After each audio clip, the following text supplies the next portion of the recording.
అఖిల భారత సార్వత్రిక సమ్మెలో భాగంగా విజయనగరం జిల్లా కేంద్రంలోని మయూర జంక్షన్ వద్ద ఉన్న గ్రామీణ బ్యాంకు యొక్క ప్రాంతీయ కార్యాలయం ఎదుట అఖిల భారత ప్రాంతీయ గ్రామీణ బ్యాంకు ఉద్యోగుల సంఘం ఆధ్వర్యంలో ధర్నా నిర్వహించారు. ఈ సందర్భంగా వారు మాట్లాడుతూ దేశంలో 28 రాష్ట్రాల్లో విస్తరించి ఉన్న అన్ని గ్రామీణ బ్యాంకులను ఏకం చేస్తూ ఎన్ఆర్ఐ బీఐగా వ్యవస్థీకరించాలని డిమాండ్ చేశారు. కేంద్ర ప్రభుత్వం నిర్వహిస్తున్న ఎన్పీఎస్ను రద్దు చేస్తూ పాత సాధారణ పెన్షన్ స్కీమ్ను కొనసాగించాలని కోరారు. గ్రామీణ బ్యాంకులో 3,000కు పైగా ఉన్న ఉద్యోగ ఖాళీలను వెంటనే భర్తీ చేసి ఉద్యోగుల పని ఒత్తిడిని తగ్గించాలన్నారు. ఈ కార్యక్రమంలో దాదాపుగా 150 మంది బ్యాంకు సిబ్బంది పాల్గొన్నారు.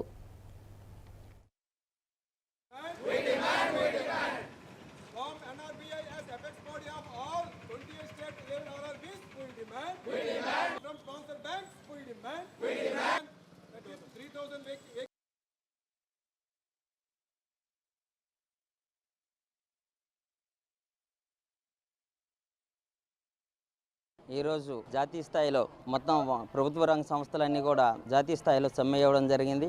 ఆ సమ్మెలో భాగంగా మా రీజనల్ రూరల్ బ్యాంక్స్ తరఫున ఆల్ ఇండియా లెవెల్లో ఏఆర్బిఐ ఆధ్వర్యంలో మేమందరం కూడా ఈ సమ్మెలో 100% పాల్గొన్నాం. ఈ సమ్మె ఎందుకోసం చేస్తున్నామంటే కార్మిక వర్గాలందరినీ కూడా ఈ 29 కార్మిక చట్టాలు ఉన్నవి ఈరోజు 4 కార్మిక చట్టాలు 2019-20లో చట్ట సవరణ చేయడం జరిగింది.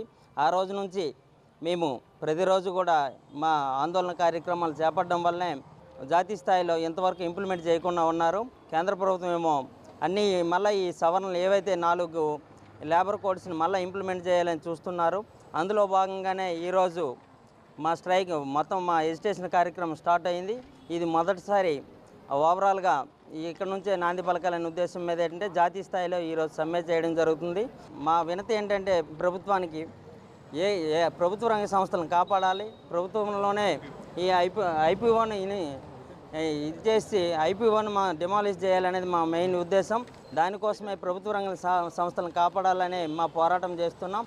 అందుకోసం ఇది ఎంతకైనా మేము ధర్నాలు చేస్తామని మరొకసారి తెలియజేసుకుంటున్నాం. నేడు జాతీయ స్థాయిలోని దేశంలో ఉన్న కార్మిక సంఘాలన్నీ కూడా ఏకమయ్యి ఈరోజు సమ్మెకి పిలుపునివ్వడం జరిగింది. ఈ సమ్మెలోని సుమారు 20 కోట్ల మంది ఉద్యోగులు ఈరోజు సమ్మెలో పాల్గొంటున్నారు. దేశవ్యాప్తంగా మొత్తం బ్యాంకింగ్ రంగం, ఇన్సూరెన్స్ రంగం, ఇవన్నీ ఎల్ఐసి ఇంక్లూడింగ్ ఎల్ఐసి కూడా అందరూ ఈరోజు పాల్గొనడం జరిగింది. ఈ ఏవైతే చట్ట సవరణలు చేస్తుందో కేంద్ర ప్రభుత్వం దాన్ని వ్యతిరేకిస్తూ ఈరోజు దేశవ్యాప్త సమ్మె చేపట్టడం జరిగింది. దానికి అనుగుణంగా మాకు సిఐటి మిగతా కార్మిక సంఘాలు కూడా మద్దతు తెలుపుతున్నాయి. దేశవ్యాప్తంగా ఈరోజు జరుగుతున్న సమ్మె వలన చాలా ఆర్థిక లావాదేవీలకు కూడా స్తంభించిపోయాయి. సో మళ్ళీ కేంద్ర ప్రభుత్వం ఇటువంటి నిర్ణయాలు తీసుకుంటే కనుక మేము నిరవధిక సమ్మె నిర్వహించడానికి కూడా మేము వెనకాడమని ఈ ధర్నాన్ని చేపట్టడం జరిగింది. దీంట్లో 100% అన్ని గ్రామీణ బ్యాంకుల నుంచి కూడా కార్మికులందరూ ఈరోజు పాల్గొని వీధుల్లోనే బాయ్కాట్ చేస్తూ ఈరోజు సమ్మె నిర్వహించడం జరుగుతుంది.